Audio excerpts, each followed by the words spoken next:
Friends, आज की कहानी है विवाह बदला या प्रेम भाग 5। पिछले भाग में आपने पढ़ा तनय का छींक छींक कर बुरा हाल था और सर्दी भी लग रही थी। अंदर निशा सब सुन रही थी। एक तरफ तो उसको फिक्र हो रही थी और दूसरी तरफ मजा आ रहा था। बड़े खुश थे ना, हीरो समझ रहे थे खुद को। अब झेलिए, लग गई ना ठंडी। अब आगे निशा बाहर आई, तब तक तनय की आधी नाक लाल हो चुकी थी। निशा को अब सच में फिक्र होने लगी थी। देखिए, कहा था ना मैंने, लेकिन आपको कोई बात समझ नहीं आती मेरी। अब ऐसे सिकुड़ रहे हो ठंड में। निशा एक सांस में सब बोल गई। उसको यह भी याद नहीं रहा वो तनय के सामने बोल रही है जिस तनय से वह इतना डरती है। पर इस समय तनय इस हालत में नहीं था कि निशा की बात पर गौर कर सके। निशा ने जल्दी से तनय के कपड़े निकाले और उसको टॉवल देकर अंदर भेजा। तनय जब बाहर आया, उसने वूलन का नाइट सूट पहना था। निशा ने बड़े प्यार से कहा, सुनिए, आप ब्लैंकेट ओढ़ लीजिए अच्छी तरह से, मैं आपके लिए कॉफी बनाकर लाती हूँ। तनय और निशा में कितनी भी नफरत क्यों न हो, लेकिन वो एक दूसरे का ख्याल रखते थे। तनय को तो खैर मतलब ही नहीं था निशा से, लेकिन निशा एक बीवी का फर्ज बखूबी निभाती थी। जब निशा कॉफी बनाने गई, उसको भी सर्दी लग रही थी, क्योंकि थोड़ा ही सही पर पानी तो उसके ऊपर भी गिरा था। निशा ने जल्दी जल्दी कॉफी बनाई और तनय को ले जाकर दे दी। तनय की आंखें भी लाल हो चुकी थी ठंड में। निशा ने तनय को कॉफी पिलाई और उसको एक टैबलेट भी दी और उसको अच्छे से कवर करा। तनय भी यह सब देख रहा था। निशा अपनी कॉफी लेके तनय के पास बैठ गई। तनय ने बड़ी बेरुखी वाले अंदाज से कहा, क्या चाहिए अब? वो कुछ नहीं, मैं कह रही थी, अब कैसा महसूस हो रहा है आपको? तनय ने कॉफी का मग साइड में रखा और बड़े आराम से बोला, देखो निशा, मैं तुमसे एक बात साफ साफ कह दूं, मुझे तुम में जरा सा भी इंटरेस्ट नहीं है। अगर तुम ये पत्नी धर्म मेरा ध्यान खींचने के लिए निभा रही हो तो रहने दो, इससे कुछ नहीं होने वाला। और बाकी तुम्हें इसकी कोई सैलरी भी तो नहीं मिल रही ना, तुम्हारी सब ख्वाहिशें पूरी हो जा रही है। और एक बात और, मैं सिर्फ और सिर्फ एक लड़की से प्यार करता हूँ और वो है दियांशी।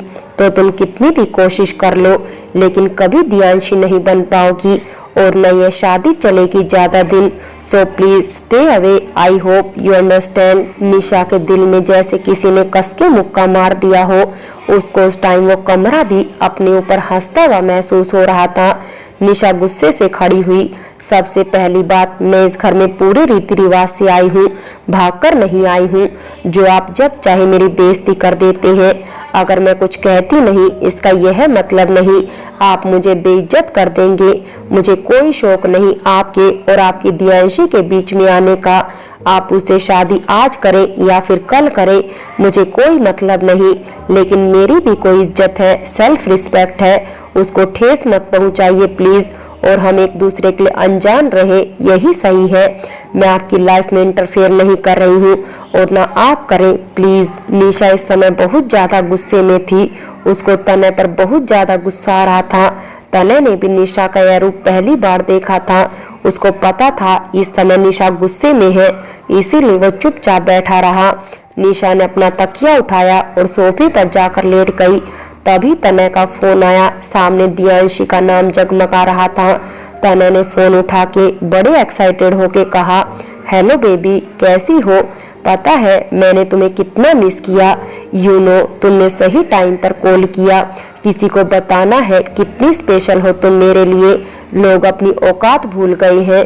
उधर दियांशी हेलो हेलो कर रही थी, क्योंकि यह सब बातें तनय म्यूट करके बोल रहा था।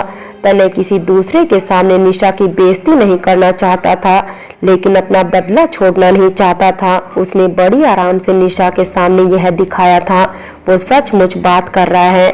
लेकिन निशा का नाजुक सा दिल कितने ही टुकड़ों में टूट गया था। उसके आंसू तकिया भिगो रहे थे। रोते रोते न जाने कब वो सो गई। इधर तनय का मूड भी नहीं था दियांशी से बात करने का। जब उसने देखा निशा सो चुकी है, वो भी लेट गया। सुबह हो चुकी थी। निशा की जब आँख खुली, सुबह के 10 बज रहे थे। निशा की आंखें रात को रोने की वजह से बहुत ज्यादा दुख रही थी, लेकिन उसका पत्थर दिल पति चुपचाप लेटा खर्राटे ले रहा था। निशा का तो खून ही जल गया। ओ आए बड़े उस पतली टांगों वाली छड़ी से तो मैं बदला लेकर रहूंगी। आपके लिए नहीं, अपने लिए। और वैसे भी मुझे क्यों इतना बुरा लग रहा है, भाड़ में जाओ दोनों के दोनों। यह कहकर निशा वॉशरूम चली गई। जब वह नहाकर आई, काफी फ्रेश लग रही थी। उसने सिंदूर लगाया, मंगलसूत्र पहना और नीचे चली गई। जब नीचे नाश्ते पर देखा तो कोई आदमी बैठा था, बुजुर्ग सा। निशा को याद आया, अरे ये तो वो जल्दी से दौड़ती हुई गई। नमस्ते पापा। यह थे निशा के ससुर। निशा इनसे पहली बार मिल रही थी, लेकिन उसको लगा नहीं वो पहली बार मिल रही है। वो बहुत ज्यादा अच्छे इंसान थे। उन्होंने निशा को देख के कहा, अरे वाह करुणा जी, ये सोना कहाँ से ले आई आप, वो भी उस खोते के लिए। यह तो मेरी चांद सी बेटी है। निशा उनको देख के सोच रही थी, जिसके माँ बाप इतने अच्छे हो, वो बेटा किस पर चला गया आखिर। इतने अच्छे माँ बाप की औलाद ऐसी नहीं हो सकती। लेकिन उसकी यह बात ज्यादा देर तक न चल सकी। थोड़ी ही देर में एक हाई सोसाइटी की औरत, जिसके बाल हाईलाइट हुए थे और चटक मटक की साड़ी पहने, हाथ में पर्स लेकर दौड़ी चली आ रही थी। यह है नीता रॉय, तनय की बुआ, जो कि अपने आप को किसी अप्सरा जैसी समझती है और दिमाग एकदम हाई। और उनकी एक बेटी और एक बेटा है जो कि बहुत ज्यादा नक चढ़े है। हाय हाय भाभी, ऐसा भी क्या जुल्म हो गया, पहले बच्चे की शादी की और उसकी इकलौती बुआ को नहीं पूछा। कम से कम मेरे बच्चों को तो पूछ लेती। अरे हम कौन सा आ रहे थे शादी में, लेकिन फर्ज भी तो होता है। हमारे बच्चे तो खुद लंदन पेरिस में पढ़ रहे हैं और ऐसी लो सोसाइटी की शादी में हम जरूर आते। जी बस दीदी, इसलिए ही नहीं बुलाया था मैंने, आप कहाँ आती। खैर अब आते ही शिकायतें करने लगी, मेरी बेटी से तो मिलिए। निशा रोल हमारे घर की बहू कम बेटी ज्यादा, तनय की पत्नी। ओ अच्छा, यह है वो हुस्न की मलिका। पर भाभी जो भी है, मेरी ननंद की बेटी का इससे कोई मुकाबला नहीं। वो खूबसूरती में भी अच्छी है और एजुकेटेड भी है। कम से कम अपना स्टैंडर्ड तो देख लेती भाभी। आप ना खूबसूरती के चक्कर में बह ही गई। एक तो मेरा चांद सा बेटा और हमारी बहू चांद से भी खूबसूरत है। आखिरी बार निशा के ससुर ने अपनी बहन को जवाब दिया, और नीता तुम यहाँ आई हो तो हंसी खुशी रहो, आती ही क्यों ऐसी बातें करने लगी तुम। बस भैया, आप भी भाभी की जुबान बोल रहे हैं। खैर हम तो कुछ नहीं कहते, हमारी चलती ही कहाँ है। तभी पायल निशा के कान में बोली, भाभी इनकी बातों का बुरा मत मानना, इनकी आदत ही ऐसी है। यह तो बस यही सब बात करती रहती हैं, आप इग्नोर करना इन सब को बस। हाँ हाँ पायल, कोई बात नहीं, जाने दो, निशा ने जबरदस्ती मुस्कुराकर कहा। दूसरी तरफ तनय उठ चुका था। उसने देखा निशा नहीं है कमरे में, तो वो थोड़ी देर वहीं बैठा रहा, फिर वॉशरूम में चला गया। तनय जब नीचे आया तैयार होकर, उसने देखा उसकी बुआ आई हुई है। तनय के मुंह से पहला शब्द यही निकला, अरे ये फिर से आ गई, शायद आज का दिन ही बुरा है। अरे देखो तो मेरा चांद सा बेटा आ गया। अरे अपनी बुआ को भी याद कर लिया कर, फोन वोन कर लिया कर, इतनी बड़ी कंपनी का सीईओ है, जरा कुछ तो अपनी बुआ की भी इज्जत बढ़ाया कर। अरे बुआ, आप तो जानती ही है ना मैं बिजी रहता हूँ, तो आप देखिए थोड़ा समझा करें। नीता तनय के कान के पास जाकर बोली, मैं जानती हूँ तेरी बुआ हूँ ना, यह रिश्ता तेरी माँ ने जबरदस्ती कराया होगा, क्योंकि इसकी वजह से मेरा बच्चा कमजोर सा हो गया। अरे इतनी भी खूबसूरत नहीं जितने चर्चे करे हुए हैं इसके। मैं तो कहती हूँ मौका है, भाग निकल ले और मेरी ननंद की बेटी से ब्याह रचा ले। तनय ने नीता की बात सुनी और निशा को आवाज लगाई, निशा इधर आओ मेरे पास में। नीता के दिल में लड्डू फूटने लगे। चलो आज तो गई महारानी, आई बड़ी रॉयल खानदान की बहू बनेगी, इतनी हैसियत है नहीं और चली है बहू बनने। अरे बिना मेहनत करे फल मिल गया। तनय ने निशा का हाथ पकड़ा और उसको अपने करीब कर लिया। मीट माई ब्यूटीफुल वाइफ, मैं शक्ल से नहीं दिल से भी खूबसूरत है, ऐसा मेरी माँ नहीं मैं भी कहता हूँ। एंड द सेकंड थिंग, हम आज हनीमून पर जा रहे हैं, रात में हमारी फ्लाइट है। सो आई एम सॉरी बुआ, मुझे बुरा लग रहा है, आप निशा के साथ नहीं रह पाएंगी। चलो बेबी, तुम्हें पेरिस के हिसाब के कपड़े दिला लाऊं, फिर मैं ऑफिस निकल जाऊंगा, तुम्हें ड्रॉप कर दूंगा।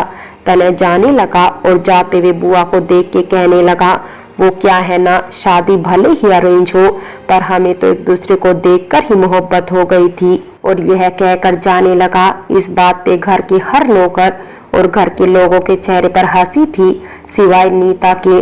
नीता जल भून रही थी। मैं भी अब यही रहूंगी जब तक इसका पत्ता साफ ना कर दूं। और यह कहकर पैर पटकती हुई चली जाती है। नीता अभी तक वहीं खड़ी थी। तभी करुणा जी बोली, नीता वो भले ही स्टेटस में हमसे कम है, लेकिन उसका दिल ऐसा है, हम सब भी अपना दिल बाहर निकाल कर रख दे तब उसका एक दिल बनेगा। याद रखना यह तुम बात। नीता को तो लेकिन अलग ही घमंड था। उसने करुणा जी की बात को सुना अनसुना करके गुस्से में कहा, रहने दो भाभी, दिखता है वो तो इतने संस्कार तो है नहीं उसको। अरे बुआ सास आई थी, कम से कम आके ज्यादा कुछ नहीं तो पैर ही छू लेती। खैर हम तो किसी को कुछ कहते नहीं, हमारी सुनता ही कौन है। हमारा तो भाई ही हमारा नहीं भाभी, बाकी किसी और को तो क्या कहें हम, इसलिए यहाँ से जाना ही बेहतर है। अब पायल बोली, बुआ रहने दो, आते ही तो आप भाभी की क्लास लेने लगी थी, कैसे वो आपके पैर छू लेती आके। थोड़ा तो सोचिए। उसके बाद भी वो कुछ नहीं बोली। अरे रहने दे पायल, बस तू जा, तुम्हारे ऊपर तो उसका जादू पूरा हो गया, लेकिन मैं अच्छे से जानती हूँ उसको, इसलिए मेरे सामने चोचले करने की जरूरत नहीं। पायल मुंह बनाती हुई वहां से चली गई। आपसे तो बात ही करना बेकार है बुआ, बात भी उनसे होती है जो किसी को समझे, लेकिन आपने तो कसम खा रखी है किसी की न सुनने की। मैं खुद कुछ नहीं कहूंगी। करुणा जी बोली, नीता छोड़ो ये सब बातें, आओ तुम आकर बैठो, मैं बुलाती हूँ किसी को।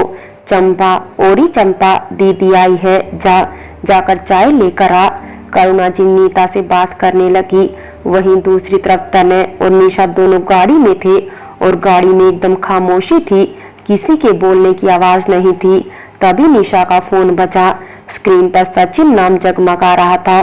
सचिन निशा का कॉलेज फ्रेंड था और उसको निशा की शादी का पता चला था। निशा ने फोन उठा के कहा, कैसे हो सचिन? और तनय के कान खड़े हो गए। निशा बात करने लगी, हाँ मैं भी ठीक हूँ, यही हूँ। दो चार बातें करके निशा ने कहा, मैं भी उसी मॉल में आ रही हूँ, तुम मुझे वहीं मिल लेना। तनय अब निशा से बोला, कौन है ये सचिन? निशा ने जवाब दिया, मेरा कॉलेज फ्रेंड है, आपको क्या काम है उससे? तनय बोला, Mrs Nisha, I am your husband, और मुझे क्यों काम नहीं होगा उससे? निशा ने गुस्से में कहा, mister Tanay royal, I am your wife. जब आप रातों को उस पतली टांगों वाली छड़ी से बात करते हैं तब मैंने पूछा आपसे। तनय गुस्से में बोला, तो तुम्हारे सामने बात करता हूँ तो मैं भी आपके सामने ही बात कर रही हूँ, और वैसे भी हमने कहा था हम एक दूसरे की बातों में दखल नहीं देंगे, तो आप रहने ही तो। तनय गुस्से में गाड़ी चलाने लगा। इधर दूसरी तरफ दियांशी किसी अमीर आदमी के पास बैठी थी जो दिखने में किसी ऊंचे घराने का लग रहा था, लेकिन शक्ल कुछ खास नहीं थी। डैनियल बेबी, प्लीज मेरी हेल्प करो ना, मैंने कहा था ना मैं एक बार उस तनय से शादी कर लूं, उसका सब कुछ मेरा होगा। वो मुझसे अंधों की तरह प्यार करता है और तुम भी अंधों की तरह प्यार करती हो उससे। दियांशी, भूलो मत तुम। हाँ वो अब इतना हैंडसम है, मैं कहीं खो सी जाती हूँ उसे देखकर, लेकिन ट्रस्ट मी बेबी, मैं उससे प्यार नहीं करती, मैं तो तुमसे प्यार करती हूँ ना। दियांशी ने अपना आखिरी जाल फेंका, लेकिन वो भी काम नहीं करा। देखो दियांशी, सीधी सी बात यह है, तुम भी परेशान हो और मैं भी परेशान हूँ, इसलिए हम एक दूसरे के काम आना चाहिए। तुम तनय से शादी करो और मुझे 50% शेयर दो उसकी कंपनी के, दैट्स इट। लेकिन एक प्रॉब्लम है यार, बस वही प्रॉब्लम मुझे उसके करीब नहीं जाने देती। उसकी माँ ने उसकी शादी कर दी और अब अपनी बीवी की वजह से वो ज्यादा ड्रामे करने लगा है। वैसे तो उसने कहा है कि वो अपनी वाइफ को डाइवोर्स दे देगा, पर वो सुंदर है यार, मुझे यकीन नहीं उसका दिल पलट जाएगा। दियांशी बेचारगी से सोच के बोली, लेकिन तभी एकदम उसके दिमाग में पता नहीं क्या आया, वो डैनियल को अजीब नजरों से देखने लगी। डैनियल भी उसकी तरह ही बहुत बड़ा कमीना था। उसको दियांशी की बात समझने में देर नहीं लगी। डैनियल ने दियांशी से कहा, तुम्हारे पास उसकी वाइफ का फोटो है? दियांशी ने एकदम निशा का फोटो दिखाया। मासूम निशा उस समय बहुत ज्यादा खूबसूरत लग रही थी। रेड लहंगा उस पर खिल रहा था। डैनियल तो पागल ही हो गया। उसने पहली बार इतनी सुंदर लड़की देखी थी जो बिना मेकअप के भी कहर ढाती थी। उसका मुंह खुला का खुला रह गया। यह मुंह तो बंद करो पागल आदमी, कितनी होठ है यह, मुझे यह चाहिए।